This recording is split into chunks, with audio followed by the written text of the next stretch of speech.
everybody, welcome back to Rehash, a Web3 podcast. I'm your host, Diana Chen, and today for our final episode of Season 10, we have Ted, aka tednotlasso, joining us to share about her journey from molecular biologist to consultant to TradFi at Morgan Stanley to becoming one of the most followed individuals on Warpcast in 2024.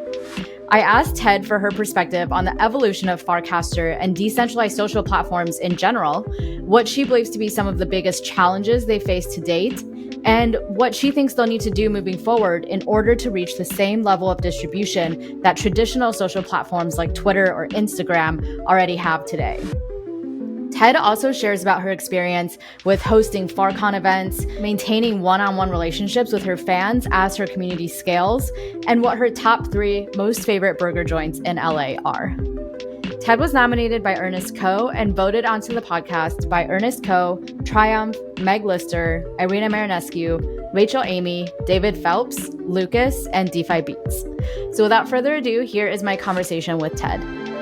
Ted, aka tednotlasso, welcome to Rehash. I'm so glad we were able to make this work out right before the holidays. Thanks, me too. I'm so excited and honored to be here. Yeah, shout out to Ernest for nominating you and everybody, the whole cabal for voting you on to the podcast. This is what the people wanted and this is what they're getting. So I love how that works out. To start off, I was just curious because Ernest in his nomination wrote that you used to be a molecular biologist, which is very different from what you're doing now and what everybody knows you as. I studied molecular biology undergrad because I just love science and I love solving problems. Yep. And then after school, I was working in a bunch of labs and was like, oh, okay, I'll go to medical school because I want to help people and impact people. And then as I was applying, I was like, wait, the best way to scale your impact is not by necessarily being a doctor. And so I went into kind of impact consulting and kind of did 0 to 1 new companies, brands, strategies, some new business functions for existing companies. And then from there, ended up doing the same thing at Morgan Stanley for all their family office clients. And then Morgan Stanley was also exploring a lot of crypto stuff. So they did the 1-to-1 Bitcoin exposure fund before the Bitcoin ETF even came out. And then we were looking for a crypto donation platform. And so from there I was like, oh, wait, why am I doing this for a large traditional bank? I should just go full on and work in DeFi. And so that was kind of how I ended up going. But I think the molecular biology is I just love solving problems and getting to how do things work. And molecular biology is I think one of the most, other than physics, fundamental ways of understanding how things come to be. It's more the scientific method that drove a lot of what I do. Have you ever thought about doing any sort of DeSci projects with it? After you got into crypto and figured out how that side worked, have you ever thought about meshing those two interests of yours? I have. I feel I need someone to, this is so embarrassing, but I almost feel I need someone to hold my hand and navigate the world of DeSci because it's hard on the outside to be wait, I know the problems that I think affect academic research or creating pharmaceutical startup. There's just so many things I feel that are out there. So if I had a month sabbatical where I could just sit down and explore, I would. But I'm I kind of want a buddy to help me.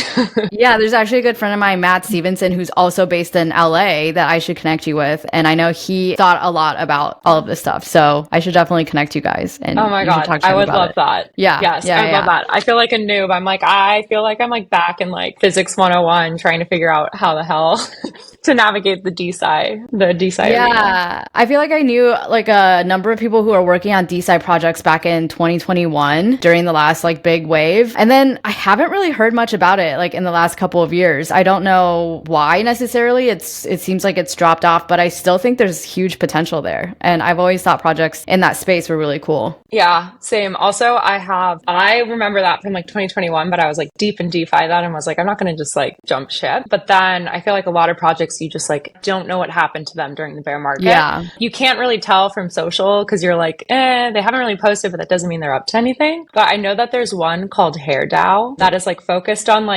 how to address male pattern baldness or thinning hair. And my family has a history of thin hair. So I was oh, I actually need this DAO.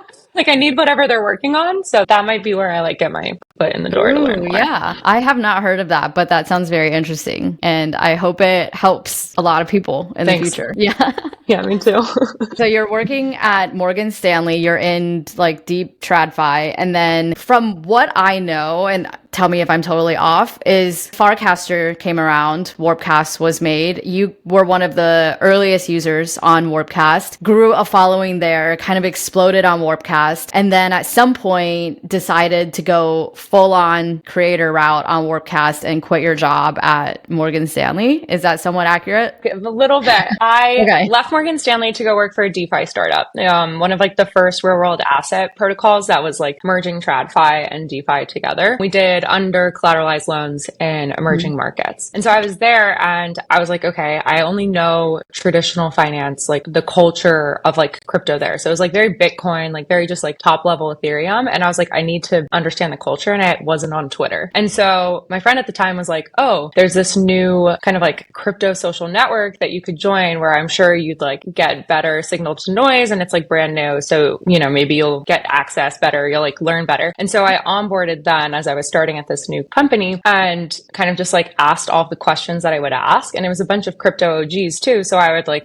have a ton of questions about like, oh, why is this the way that it is? Or like, I don't understand these politics about kind of like Ethereum or Solana. And I would get like really high quality answers from a variety of people. And so that's when I was like, okay, I could also create a Twitter, which I did, or I could just like continue spending more and more time on Warpcast where like people actually respond when I'm posting. Whereas on Twitter, like I had like 10 followers. So like no one cared or no one ever responded. So that was how it happened. And then I just continued posting and then everything ended up taking off. So it was like quite accidental in a way. Yeah. Yeah. That makes a lot of sense. Cause I was going to ask what your original plan with Warpcast was. And it sounds like there wasn't really like a goal or a plan with it. It was just check it out. Like you asked a lot of questions. You had a lot of good learnings, discovered a lot of like OG, like quality people on there. And that was enough to keep you around through the early days when the app itself was probably quite janky, right? And like the UI wasn't super good. It was so bad. Like the app, we laugh about it. Like the app was so bad. Like you couldn't delete anything. You couldn't see who like liked anything. So like I would always be like, oh my God, I have a like. And it would always be from Dan. Like Dan, I kid you not, would just like everything in someone's feed. Yep. There was no direct messaging. Everything was like so janky. And so then I would just like, this isn't working. So I just take screenshots and send them as bug reports. And so I ended up like, that's how I think I ended up getting close with the team, was because I was like, nothing works. And also I think a lot of people at that time like weren't using like Instagram or like other platforms. So I was like, this is better UX, or like, oh, look at this, etc. That's how I ended up. It was so janky. And I ended up just meeting like tons of other like earnest, curious people. And it was the people, I mean, everyone says that like the product itself early on that kept people staying wasn't necessarily the product. It was like this culture and group of people who were like techno optimists and very helpful and collaborative and kind of like non-zero sum. Yeah, no, for sure. I remember getting onboarded pretty early when Dan was still doing like just one-on-one calls onboarding people, and I was like, I have no idea who this guy Dan Romero is. I have no idea what that is. It like my friend sent me this and was like, you should totally like do this, and I was like, okay, whatever, it's like a 15-minute call, I can do that. But I had no idea what it was. I got on the platform, super janky. I just like didn't have the patience to stick around, deal with it. I didn't really understand what was going on. Like I was already on crypto Twitter at that point, and that's where all of my friends were, and so I just like forgot about it for like a year, and then they sort of blew up, you know, earlier. Was it only earlier this year? Yeah, I think it was crazy. Like earlier this year. And that's when I got back on it and tried to get more active on it and things like that. Also wanted to ask though, like when you discovered Farcaster, I believe Lens was also around at that same time. They sort of had similar timelines of growing in this like decentralized social ecosystem. Did you ever check out Lens, or did you ever like make that comparison in your mind between Farcaster and Lens and how you like chose which ecosystem you wanted to dive deeper into? To be honest, I did try. I explored Lens, but at the time, I think you had to have a wallet set up and pay for your username. I forget what it was. Like there was you either needed to have like an access code or you needed to like mint something to get on it. And for me at that time, I was just like, this is too much of a hurdle. And like, I just want to like sign up. It's ironic now because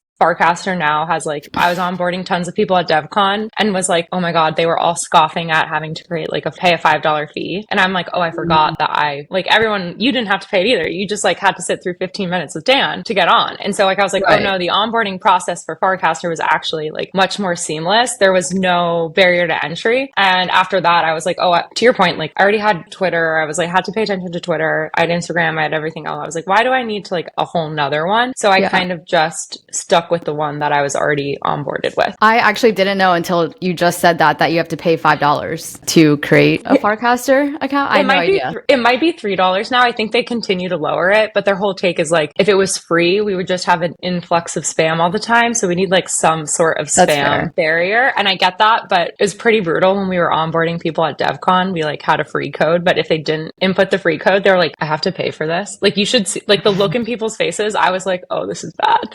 Yeah. Speaking of onboarding, how has your experience been onboarding people? Like other than that initial hurdle of having to pay $3 or $5 or whatever, has it been relatively easy to onboard people or like relatively hard? And have most of the people you've tried onboarding been people who are in crypto already or like non-crypto people? That's a great question. And I think every person who works in crypto should try to onboard their friends to any apps that they're using and get feedback, because I'm like, okay, your friends will be honest with you and they'll be like, what is this? When it first came out at the beginning, when it was still janky, when like you and I onboarded, I actually sent it to my entire team at the time and was like, you guys, you should get on this. And I sent them all an invite code and like none of them used it. And now it's funny because one of my like ex-colleagues, he now works for Farcaster. Like he was like, no, I'm not going to sign up, or he like didn't bother to. And now I'm like, now you work there. Then some of my non-crypto friends I onboarded because I was like, oh, it's like interesting. Like you can build a platform or a brand here. And they kind of like churned relatively quickly because they were like,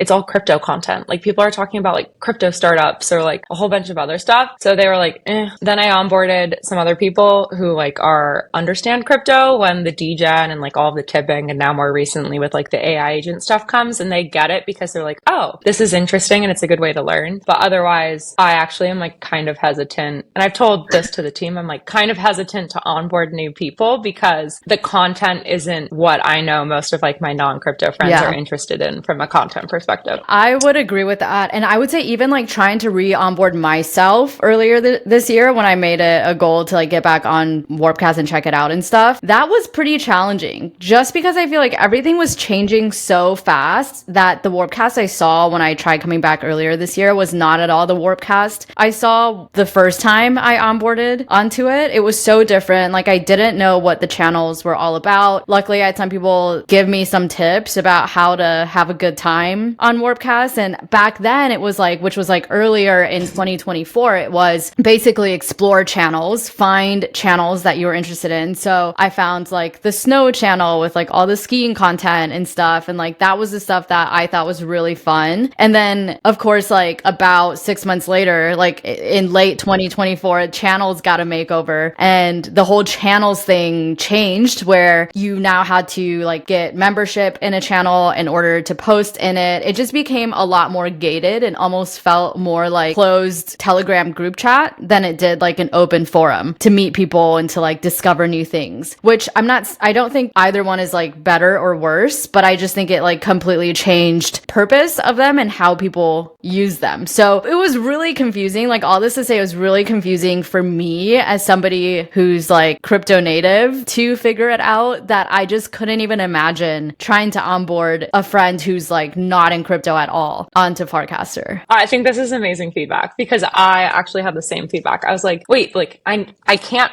post in a topic that I'm interested in posting unless I get permission from someone who like may or not grant me the permission. And I agree with you. And I think a lot about, I think what happens with teams who ship really fast. So like Warpcast teams, as you said, like they ship a lot of new features just to like test to see what will work. And I think about, the Uber app where like if you tried to onboard someone to the Uber app now, you actually see like 500 things. It's not just like order a ride. It's like order a car, order a limousine, order Uber Eats. There's 1,000 things. And then there's like an ad too. And you're like, wait, what's the purpose of this app? Is like, if you haven't been using it for the past decade and like just tried to join today, you'd be like, wait, there's so many things going on. And I feel like that happened a little with Warpcast too, where even I was like, there's so many buttons and like, I don't even know what all these buttons mean. But I hope that like through time, they just like continue to simplify it. I just think they ruthlessly ship and ruthlessly prioritize and sometimes don't always cut back, but that's good feedback. I also agree with like, it used to be like, oh, you come and you can like post wherever and like find interesting people. And then I was like, oh, people aren't posting as much because they like can't go post in a topic that they're interested in. Yeah. Like initially I was like, this is all just serious talk on Warpcast, which is like useful if you're trying to learn and that's your goal. Like it's super useful. For me, I was like, I just wanted to check out a new social platform, have fun, meet people. And I didn't want it to be like an educational experience all the time and so serious and heavy all the time. And so that kind of got me off of it. And then when I rejoined and I discovered channels and I discovered like all this ski content and all this like non-crypto related content, I was like, wait, this is kind of fun. I am meeting new people with similar hobbies to me that are not crypto. And like, I'm kind of enjoying this. This is a breath of fresh air from crypto Twitter. And then once that kind of went away, I think I went back to like, just like, I don't know what to do here anymore sort of thing. Maybe you have like more insight into this because you're closer to the team, but do you know like what their long-term plan is or like just what their growth strategy is moving forward? Because to me, it seems like the growth strategy so far, especially when comparing Farcaster to Lens, is like Lens started out and they were just focused on growth, like literal like growth numbers, number of users, growth. Whereas I feel like the Farcaster team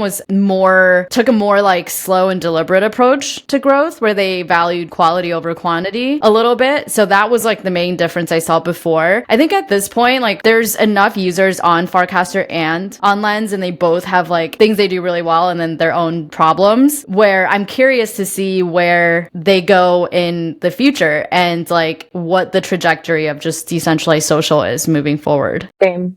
And I think a lot of us are still like wondering, will decentralized social succeed? Like it's almost like a 10 to 20 year play. I think the biggest difference that is like almost the easiest way to synthesize it between Lens and Farcaster is that Lens is kind of like decentralized, believes in like decentralization, protocol led growth, meaning like there is no one major client that's driving a lot of growth or usage. Whereas the Merkle team behind Farcaster and Warpcast believes in like product led protocol development, meaning like, okay, we want one key product to drive tons of growth or like to attract users. And then once there's enough users on the protocol, then the developers will come, because developers at the end of the day, like their number one priority is just like building for users. Like they want people to actually be using their app. That's why we see like such a dominant client with like Warpcast on Farcaster. I think their like long-term view or like what is their focus right now, they like want to win crypto as like a space. Like, okay, how do we like get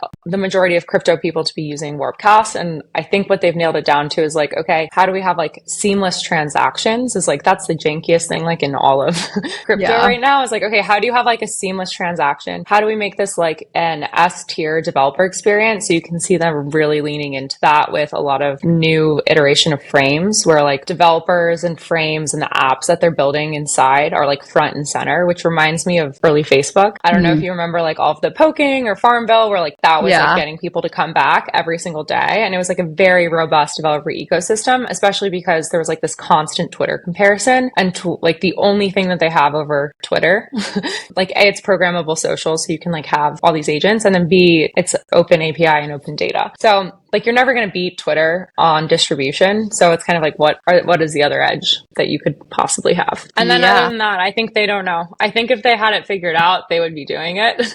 But I don't know if any of us know. Well, that's an interesting thing you just said too, is that they'll never beat Twitter on distribution. Do you believe strongly that Web3 social can never outperform Web2 social in terms of distribution? Maybe they'll never beat Twitter in terms of distribution in the near term. Like, I shouldn't say never. I think it'll be different. I don't know. I think a lot about this is like, okay, in theory, I think as a protocol, Farcaster will definitely at some point, if it succeeds, have more users or have as many users as, let's say, like TikTok and Twitter and Instagram. And then that's it at the protocol level. And then each individual app, I don't necessarily know. I think like the promise and like the beauty of crypto is that a lot of apps don't need to become reliant on, let's say, like ad revenue. It basically diversifies your revenue stream or makes it better for independent developers. So you don't necessarily need to see like astronomical numbers of users to build like a thriving, just like successful app. So I think on the app level, we might see smaller numbers, but on a protocol level, we'll see comparable if it succeeds down the road. Yeah, for sure. I mean, I don't know the answer to that personally, and I think I would tend to agree with you if I had to pick a side. But I'm like curious to hear from your perspective because you're so deep in Farcaster, you know, whereas I feel like I'm very like fringely there-ish. So I feel like you have a much better perspective on all of that than like I would. You're selling yourself short. I think sometimes when you're like too in it, it can also be blinding. Like I always try to be realistic. People are like, oh, this and that. And I'm like, yeah, like all of your pain points and like everything you're saying is true. Like those are weaknesses or those are like huge challenges. And I think it's more important to be like honest about that versus like overly optimistic or like delusional in some ways. Because I'm like, otherwise you're not actually going to like fix the problems that people are sharing. Like, I'm like, you have to fix that in order to like, you know, hit the goals. So I don't know. I think your perspective is actually like higher signal or like than mine only because like, I don't know, sometimes when you're like in it, you're like too in it. And too in the weeds to have something rational to say. That's a fair point. That's a fair point too. And that's a good awareness to have as well. I want to go back to like your personal journey and how you've been able to build this community. Cause I think you're like one of the most successful community builders on Farcaster at least. And I just want to like hear more about the way that you think about it and any tips that you have for other people who are trying to build community, whether for their project or like independent content creators trying to build a community or what have you. So you currently have, well, I pulled these numbers a little while ago, but 378,000 followers was when I checked maybe a week or two ago, which is crazy. And you're one of the most followed accounts on Warpcast. And so I know, like you were saying, when you first started, it wasn't really intentional to become a content creator on Warpcast or to grow a following or anything like that. You were just there to learn. But at what point did you start to realize like, wait, there's something here. I'm picking up momentum. Can I make this something more than just like a casual social platform? That's a good question. And I have to just be honest with everyone is that the reason that I have so many followers is because Warpcast at the time had like instituted a auto follow list because they were like, oh, if you join the app and like you're not following anybody, then you're just going to see like an empty feed and that's not a good user experience. So like we'll curate a list of like a top 200 accounts and based on some like interest, we'll like make you auto follow like 50 people. And so I was on that list. So it's actually like kind of embarrassing because I'll meet people in person and they'll be like, oh, what's your Warpcast? And I'll be like, it's Ted. And then they're like, oh wait, like how am I already following you?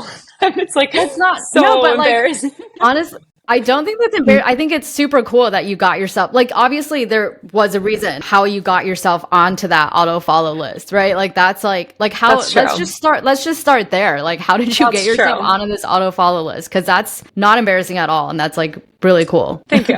I always try and cringe, but thank you for keeping me honest. Yeah. I think at the time too, to like what you said or what I heard my friends say was I was like, I remember I was like texting Dan one time and I was like, is it okay if I post like non-crypto content? Like, can I post like a photo of like the sunset? Like, I didn't know what was okay. And he was like, please post anything that you want to post. And so from there, I started just posting kind of like all of my thinking or kind of like, oh, here's a cool photo from whatever. And I would just share snippets of my life and I would ask a ton of questions. And so I think, I was like treating it almost as like a journal in a way. It was like, oh, here's a thought that comes to my mind. Like, I don't really know how I think about it, but like, let me put it out there. I think the same way that a lot of people use, now I'm like, I don't know what people use Twitter for, but like, I think everyone has different ideas. So I was just like basically from my mind to the Farcaster protocol. And I think it was also at a time when like, I think like people were like, oh, it's serious. And I agree with that. It was like pretty serious. And so I would try and just like post random stuff too. And I think because it was was refreshing to be like, oh, this is somebody who's like just posting whatever they want. People were attracted to that. And then also because it was just authentic. Like I wasn't trying to achieve X, Y, or Z. I was just like, oh, here's my life. And I think it's now pretty across the board. I think people know this is like authenticity always wins. And so that was how I ended up meeting tons of people, because like those like initial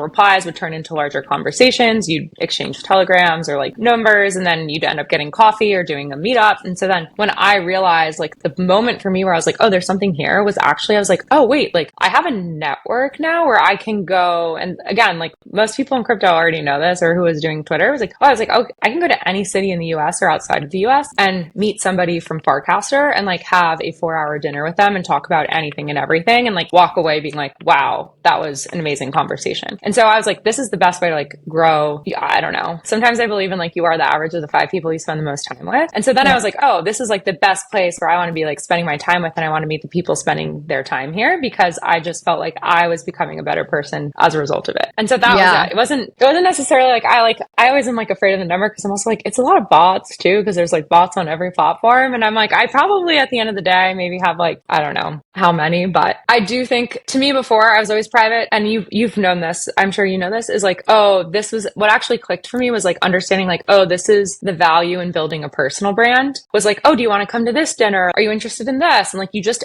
all these doors end up opening, like just as a result of building a personal brand, because you have a reputation out in the world now that isn't just limited to like the 10 people that you work with. Yeah. And I'm sure too, at some point, like there's this thing that shifts where you're like, okay, I've got 1,000 people following me now. I've got 10,000 people following me now. I've got 100,000 people. At some point during that, you're like, what is this for? It can't just be for a bunch of people following me for my photos and my sunsets, you know? Like, what can I do? What more can I do with this? And I think a lot of people that I've met in crypto, but I'm sure just across the board, people who are really good at connecting other people, like people who just have huge networks and they're connectors of people. I think that's like a really important skill set, but also a really hard skill set to identify and quantify and recognize, because I think people who are good at that is like, it seems like, oh, I know you and I know them, and like you're talking about DeSci and I know they're really good at DeSci, and so why would I not connect to you, especially when you live in the same city? Like, it's not like work, you know, it's not like I'm like really, I don't feel like I'm racking my brain for that, or like working or like really thinking about it that hard. And so it's hard to see that as work. This is something that like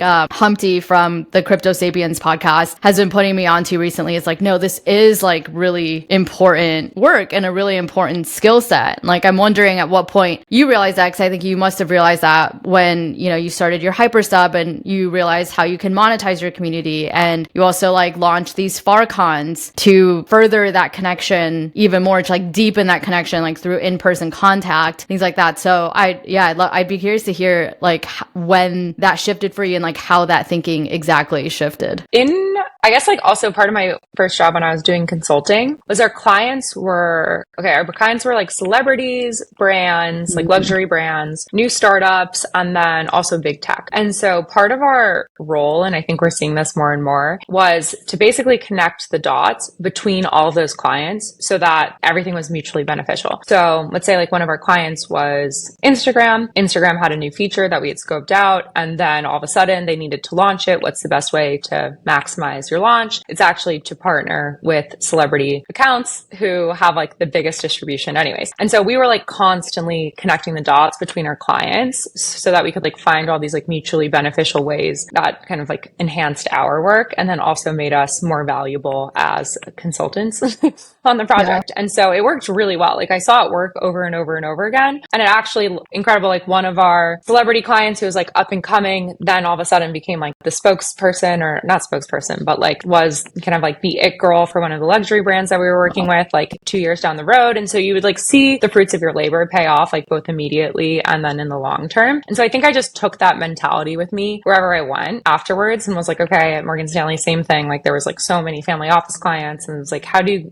you actually can like introduce them, and they would like come together and do incredible things. Otherwise they never would have known. And so the same principles apply in crypto too. And I think when I started my hypersub, I was kind of like, okay, I have no idea who's going to start it. I have all these followers, but I want to know who, like, it's like Dunbar's number. You you can actually only have like a certain number of close friends. And so I was like, I can't reply to everybody on all my casts, but I want to know, like, I do want to continue building like deep relationships with people. And so I was like, okay, I'll launch a hyper sub with a capped number. And this will be like my community that I like really invest in, because I can't continue to just like reply to every single person. It's just like, I don't have enough time in the day, and have found like so many people end up like partnering, or is like tons of founders. And then they end up, connecting the dots or working together. Like, okay, here's like a campaign that we can all run together. And you're right. Like, I never think about it as work, because it's just like fun. Like, seeing your friends or seeing your community succeed and do well is just like the greatest form of enjoyment and fulfillment. And so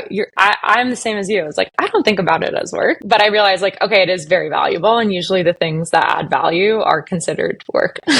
Right. Yeah. What have you found to be some of the most challenging things along the way of growing your following, of maintaining that following, of trying to come up with new ways to engage your community? Like, what have been some of the biggest challenges you faced? Crypto is like fickle.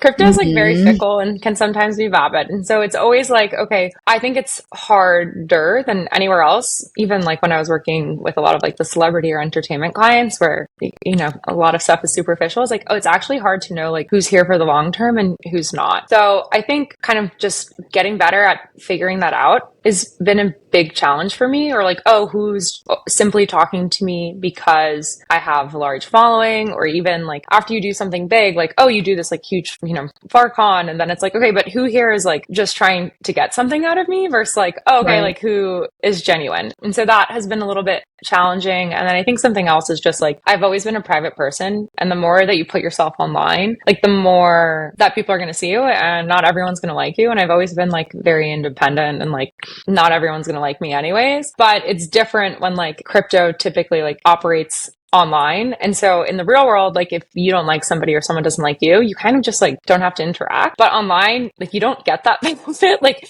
Right. if people don't like you, they can just like always be there. I think that's fine. It's like 20% of people you meet in life, like will never like you, no matter what you do, no matter like how nice you are, no matter what you do, they just won't like you. But like online, you just like, what are you going to do? Like block them? Like, I don't know. I just am not like a blocker person. So it's just like, okay, you just have to deal with people who like talk shit. And that can be hard. Yeah. I mean, I 100% agree. And it's like obviously easier said than done. Like ignore the haters. Also, like you haven't really made it until you have haters. Like sometimes I'm like, why is the Rehash community so nice? Where are the haters? Like someone come hate on us just so like I can feel like I've made it. No, you have made it. I was telling someone before where I'm like turning the podcast around on you, is I genuinely believe that all of the best podcasts in the future will follow the same kind of like process, structure, etc. as what you've done with Rehash. Like if you think about it, this is how, if you look at Spotify and like everything that all of like these new podcasters are doing, they're like engaging with their communities more and more. And I was like, oh, you've been doing this for like months and years of like, okay, how do you get the community involved? And like, how can they verify that like, okay, like you're doing what they've asked you to do? And like, oh, you care about them. And like, I don't know. I just am like, oh, I can see this being like a new standard that people end up following in years to come, even if it takes a few years to like pick up. You've had to deal with all the janky apps too. But yeah, I think I was like, yo, your community is awesome because they have skin in the game and like you do exactly what they kind of like vote on, and it's like collaborative and it works together. Like, why would you have any haters for that? Like, you've done the best that you could possibly do. Anyways, I'm sure there will be someone who finds a reason to hate, but I'm like, actually, there's no way. Well, no, I really appreciate that. And now that I think of it, we have had one person who I think had nominated himself in our elections for like 3 seasons in a row and got like no votes like at all for like 3 seasons and messaged me and was like, I'm returning my NFT. Like, where should I send this? Like, I don't want any part of this anymore. Like, no one cares about what I'm doing. And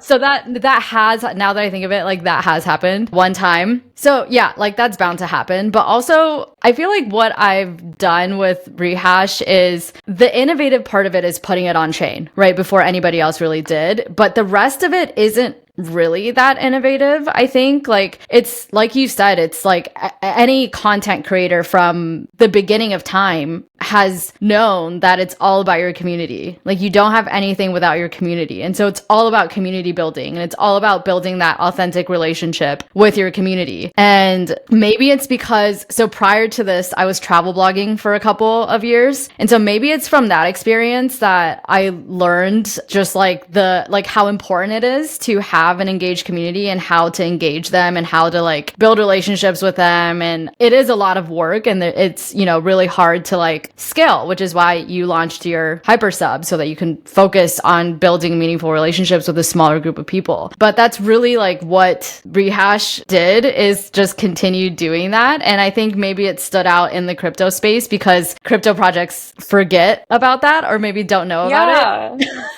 I've been thinking about this a lot. I actually want to get your take on it. Is like a lot of the creator platforms, for instance, they're like, no. Like crypto is the future of creators because like you can make money on chain. But I'm like, no, but if you talk to any creators, like their number one priority is like community and like creative expression or creative freedom. Right. And so I'm like, oh, if you're too hyper focused on the money aspect, you like completely overlook like the basics of like, oh, building community and like bringing people along with you. And like, okay, you can't lead too much with the money aspect because then you're going to only attract people who like care about whatever incentive you're like is the carrot. Whereas I'm like, oh, you just get it. Like, you're like, no, I've had to build a community before. I know how to lean on them. I know how to keep them engaged. I think I agree, I guess. There's a lot of people in crypto just, it's like you think it'd be intuitive, but it's not.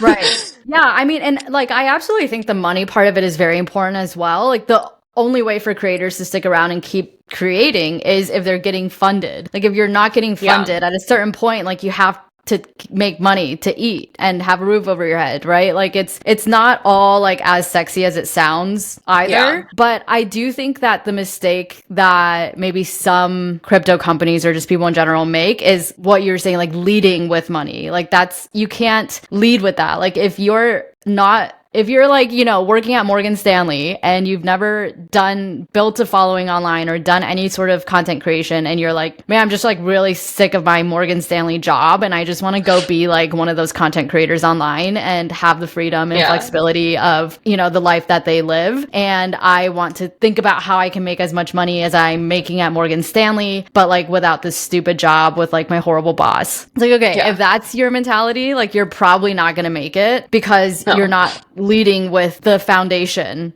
of what you need in order to make money sustainably over the long run, which is that community building. Like you have to start with like that grunt work, you know, which is also just like really fun. Like you should also enjoy it probably to a certain extent if that is what you want to do, or else it's going to feel like the same as your Morgan Stanley job. But yeah. Exactly. Yeah, you nailed it. And also, I think people forget that building any social following is hard work. Like very rarely does it just like all of a sudden happen overnight. And I think a lot of people look at me and they're like, oh, and I was like, I feel like this same about you is like, oh, you're on season 3. You've like learned and you've iterated over and over again. And like, you have to put in the time to promote and edit and make sure it's like a great experience. And I was like, I remember, I'm just like, everything is hard and like everybody has to start from zero sometimes. And I think as we get older, it's like, oh, there's so many things that I'm like, I don't want to start at zero again. Right. And I think if I had a Twitter to be like totally candid at the time, like I probably wouldn't have put as much effort into Warpcast or Farcaster because I was like, oh, I already have something else to spend time on. But like it met a unique need for me because I didn't have a Twitter account at the time and I didn't have like any following and it was like completely filling a need that I didn't have. I'm so glad you said that because I've asked that to like Humpty and other people that are big on Farcaster. And I'm like, be honest. Like, do you think that you would have spent as much time on Farcaster if you already had a really big following on Twitter? And they were all like, yeah, it's like about the principle of it, you know, like we want like a decentralized platform and all of that. And I'm like, okay, I feel like you're bullshitting me. Like, just be honest. Cause I do think yeah. Right. And so like, I think, I would think like what you just said to be true if people are like really honest about it. Yeah. And I think we have to be honest. Like I've told this to Dan too, because he was like, oh, you put up a bunch of like TikTok videos, like why don't you post them to like Warpcast? And I'm like, okay, one, like, I just don't think it's the vibe. Like, I was like, sometimes it's just like not the vibe. I was like, I think I would just like annoy people. And then like second, TikTok gives you like massive distribution. So it's like, why would I guess I could just like copy and paste the video back over. And like, I have done that in the past, but like on TikTok, you're like interacting with a completely different audience. And it has like, oh, I'm learning so many different things. It's like, oh, actually posting the video on both platforms doesn't really make that big of a difference. So like, why? I guess I could like cross post, but again, to your point, like I don't know. I don't know if anybody who has a huge Twitter following, and we've seen it like time and time and time again. The only person who's like done it consistently is actually Vitalik, I think, is like the only person with like and Dan, like who have like massive followings who like spent more time on Warpcast than they spend on Twitter. Right. And like Vitalik is Vitalik. So we don't need to like dissect that one too much, you know, like we know what's going on there. Exactly. Yeah. There's very, very few examples of people who have big followings, like really, really big followings on Twitter and Warpcast. But that's something I struggled with too, is like, do I just like, what do I post on Warpcast? Like, do I just cross post what I'm posting on Twitter onto Warpcast? Like, I don't see the point really in doing that. And then if I'm to come up with original content for Warpcast, like I don't have all day to like, I'm just trying to like manage my Twitter, you know, like I don't have all day to come up with like original content for Twitter and then for Warpcast. It's a lot of work. Dan said something fun on a live stream once that was funny. He was like, oh, sometimes I use like Warpcast to like workshop my content before I post it to Twitter, which I thought was funny because he's like, you can figure out. And so then I was like, oh, that's interesting. So then I started thinking about doing that too, because I was like, I don't actually like post on Twitter that much. If you look at the difference, it's like insane. Like I post way more on Farcaster, but that's also because I have more distribution there. So like I assume vice versa would be true. And so I just like post the same shit sometimes. It's like almost word for word the same stuff. Yeah. But I'm like, oh, people don't care. Like, and then you're like, okay, like I can build both, but I'm like, it doesn't make sense to just completely abandon it. But I don't need to like continue. Like, I don't know what the goals are on Twitter. Like, I don't know. I don't think too much about it, but maybe I should think more.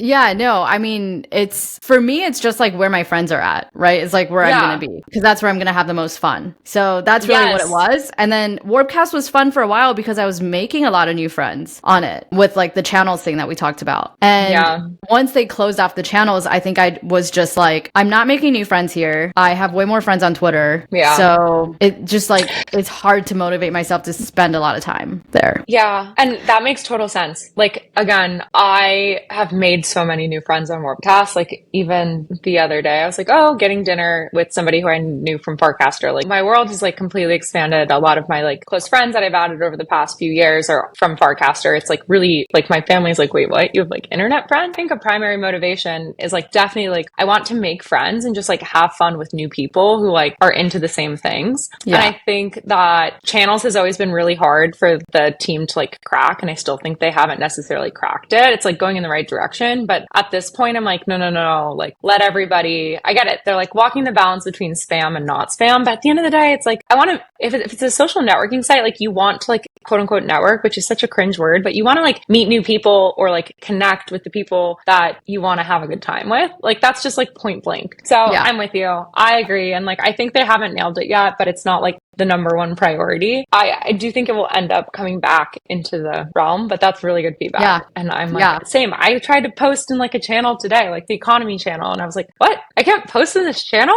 Like, it was crazy. Yeah. Yeah. Mm-hmm. Yeah. And then just like the UI of it's definitely still not as easy to use Warpcast as it is to use Twitter, just from like a user experience perspective too. And so there's, you know, that like is a hurdle too. I just think it's really hard in general to build any kind of new social app today, whether it's Web 2 or Web 3. Like any, because that space is so like there's so much going on in that space already. So hats off to Dan and the Merkle team for tackling the challenge. And like I know it sounds like I'm being critical of Farcaster, but I am actually like very optimistic for Farcaster. It's good to be critical again. Yeah. I'm like, it's good to be critical, and I do sense the optimism, and I think people forget that it's like really like even when people are criticizing like Lens or Farcaster or any app that's like decentralized social, it's like, okay, Naval, like King Naval that like everyone in tech like bows down to. I don't really know that much about him, but they spent like years iterating an app in stealth. What I think it's called Air Chat or something. They go live with it. They were like, okay, great. We have all this funding. Let's iterate. And then they ended up closing it down because they were like, it's just not gaining traction. Like building consumer social apps are it's So hard. so hard. Yeah. Like so many fail. Like again, you're using, let me guess, like Twitter, and the only new recent one is TikTok, and I think even TikTok was founded in like 2017 or 2018. So it's not that recent either. Yeah. Crazy. Yeah. It's any new social app I've seen in the last few years that I've checked out. Like what? Be Real was one of them. Do people still use that? I think I don't know. Like I don't use it anymore. I don't. Yeah, same. I don't either. But like, that's what I'm saying is like that, or like Laps, I feel like was like another one that came up in the last few years that people were really, really bullish on for a hot second and then not so much anymore. But most of those apps, it's like people are really into it for the first few months, or like, whenever, I don't even know, like whenever somebody decides that, like whenever Gen Z decides like this is the new app we're using, and then a few months later it just like dies off. It's really hard. Yeah, I know. The only things I think that could be considered like quote unquote social that I think will stick around for a long time, depending on, I don't know if one will win versus the other, is like Luma and Partiful. Like these event apps are becoming like more social in nature, but again, then they're not like social networks, they're like quote unquote social media. So I don't know, I'm like, it has to solve a problem, and I don't know what problems they're solving. Yeah, no, exactly. That's so true. So what is next for you? Like, what are your goals with Warpcast or with the Farcon events, or what with like whatever? What else are you working on other stuff? I don't even know. I just know, I feel like everyone just knows you as like the Warpcast queen. I know, a lot of people are like, what do you do? I did. So earlier this year, right before Farcon, there was like a month left to go, and I was like doing both my full-time job and then also Farcon on the side. I was like, okay, for Farcon to actually like happen and like not be a huge disaster, I was like, I do need to quit my job and just like focus on getting this over the line. So I quit in like April, and then had told a ton of people, okay, I'm going to do like a bunch of like consulting work. And so from there, I was just doing consulting. So kind of like early stage operations, like some marketing, some community ecosystem consulting. And I had kind of a good list of clients and had a wait list and was like, okay, this is great. And then over the course of the summer, I was like, oh, this isn't that fun. Like I really like being on a team with people. Yeah. And I really like having like ownership over a thing and not just like handing it off. And so I'm kind of at a good point right now where I'm like, okay, what, like at the fork in the road is like, okay, to scale this up is like, I would need to hire people and like build out a services business, which like, has never really felt like my calling. Like I was like, I already did consulting once. Like I don't need to redo that. Or is it kind of like start my own thing that's like more, start up, rally the troops, or join kind of another early stage, or join a team and go from there. So that's where I'm at personally. And then Farcon passed the baton to a team in New York. So a whole new bunch of volunteers who'll be putting it on in New York in May. So that's exciting. Oh, exciting. I'm excited to support them. Yeah, exciting. I'm curious like about the Farcons, how did that work? Was it just totally permissionless and you were like, I want to organize an in-person event, and then like you didn't have to get approval from Dan or anything like that? Like how did you get funding for it? Was it just through outside sponsors? Or I'm so curious like how all of that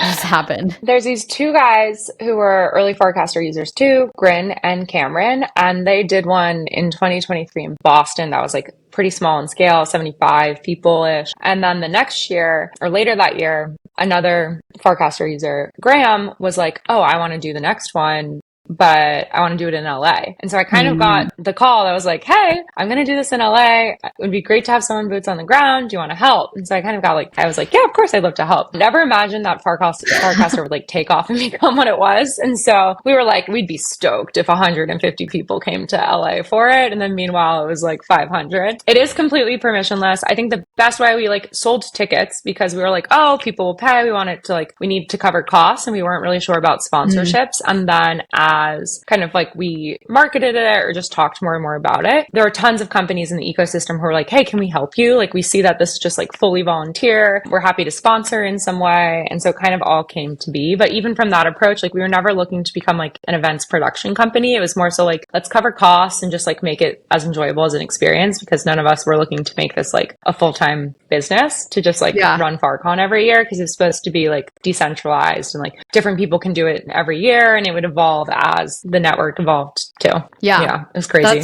That's awesome. So for the next one in New York, you get a little break from that as like not like the main coordinator at least. Yes. Well, hopefully I can like go and enjoy it because everyone jokes. Yeah. I'm like, oh no, like if you're running an event, you just like, Yeah. I don't know if you know this from Hash House when you were obviously like you'd have fun when you were recording, but all of the like behind the scenes Yeah. coordination or like you don't really get to enjoy it the same way as you do as a guest. So I'm like super Totally. excited to just go as an attendee. Yeah, yeah, no, totally. I am really excited for you to enjoy it too as an attendee for the first time. So Thank I you. want to do a quick few questions from Twitter. These are just like fun things that the community had for you. And so the first one is from Ernest, who nominated you. And Ernest said, pistachio gelato is great, but why isn't Amarena or Stracciatella the best? Is this coming from your Warpcast profile or where is this coming from? I think I said pistachio is the best ice cream flavor ever. And honestly, pistachio is the best. The only thing that comes close is mint chocolate chip. You're just the green. It has to be green.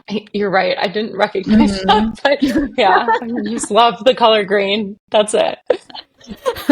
That's the flavor profile. Okay, Annalisa has a couple of LA questions for you, which is actually great because I'm going to be in LA for the holidays. And so this is selfishly, I want to know the answers to these questions as well. But the first one that she has for you is top 3 best burgers in the West Side and greater LA region. Oh shit. Okay. So I love an In-N-Out burger. So I know that's controversial sometimes. Some people are like, ew, I think an In-N-Out burger is good. So that's one. The Window has, I don't know if you've been, it's on Rose Avenue. It's only open before like 4. It has a really good In-N-Out style burger too, but it's like so affordable. It's like great. You can like pick it up. It's not like $100, whatever, like most LA burgers. And then Dudley Market, which is no reservations, but they had one of the best rated burgers in LA, I think for a while. It was like, this is the best burger in LA, but it's like different. That one is like the fancy, like very thick, like, yeah. Okay. Those and are these my are top all on the West Side? 3. All West Side. Actually, those are all pretty much Venice. I think Hatchet Hall has a good burger too in Culver, but that's not on my list of top 3. Okay, great list. And then her second LA question is fuck, marry, kill. Erewhon. Is it Gusta? Justa and Osby. Ooh, Osby. Okay, if you like Italian food, when you're there, Osby is like so good. Okay. Fuck, marry, kill. Damn. Okay, I would kill Erewhon because if I married Erewhon, I would be broke. No way. But you would be married to Erewhon. Imagine. Yeah, but I couldn't. Oh, insufferable. Like sometimes you want like a little bit of a. I do love Erewhon. I do feel like rejuvenated. I feel like it would be a lot to be married to Erewhon. Yeah. A lot. Marry Justa because I just love Justa so much. They have like it feels European in a way because like, you just sit outside on the back patio, sipping your coffee. It's overpriced. It's definitely overpriced, but I just love Justa. Also, I grew up at Justa because like I like started going to Justa when I first moved to LA. So Justa's seen like every era of my like adult transformation. Yeah. And I feel like, it just like, it gets me. It knows you. Yeah. And so I guess that means I'd fuck Osby, which it makes sense. I'm like, it slaps. It's great. It's like so indulgent when you go, like, and then you're like, I need a break from this for a little bit. I love that. Now I want to know Annalisa's answers to that question. I know. Too. I'm gonna text her. I'm gonna be like, yo, what would you answer?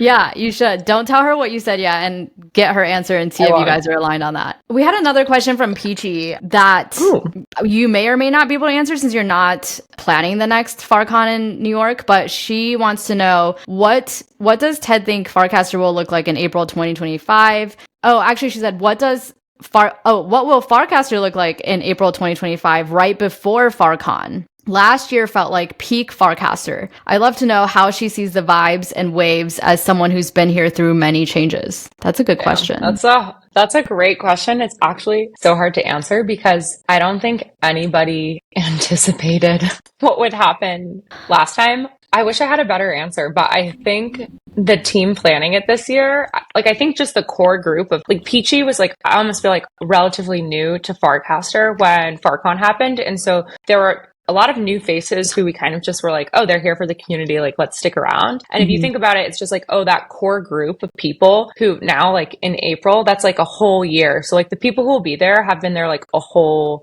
year longer. And so I think Farcon will probably feel exactly the same as last year of like, oh, it's like going to camp or like getting back with the gang or like meeting all your favorite people. And then Farcaster at large, I hope, like genuinely, I hope it's like on the up and up and like it's like euphoric as it was last year, just because it makes everybody, I don't know, like when the vibes are up, the vibes are up. But I have no idea. 5 months is like eternity in crypto time. So I don't know. Great question from PG. Yeah, we'll just have to wait and see. Finally, last question I've been asking every guest on season 10 is, what is one word that you are putting out there in 2025 that you think will describe crypto in 2025 in just one word?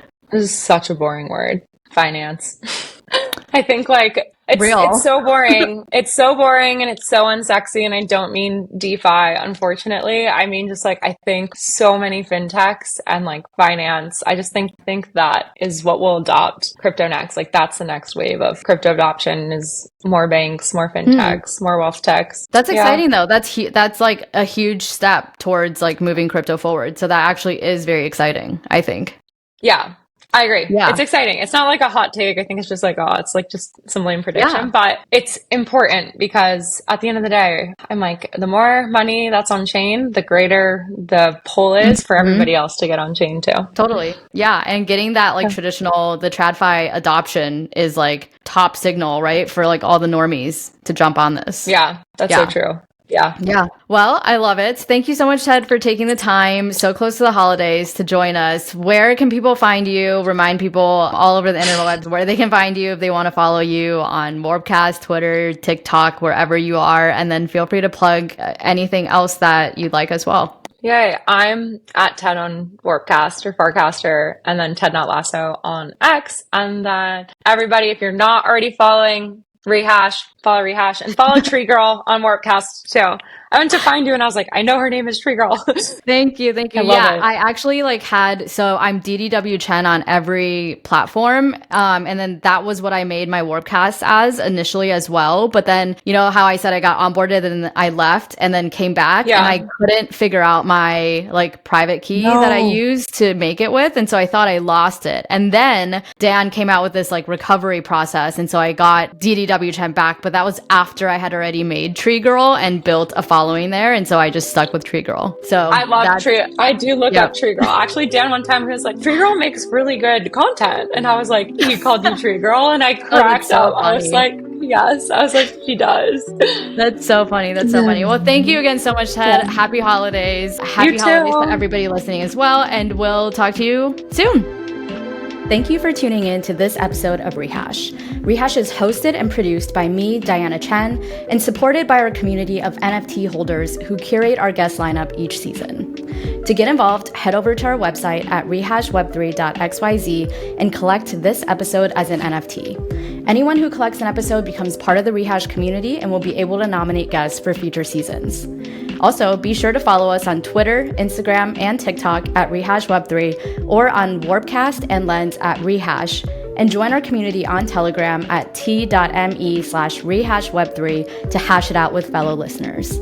If you enjoyed this episode, please rate, review, and subscribe on Apple Podcasts, Spotify, or wherever you get your podcasts. Thanks again for listening, and we'll see you again next time.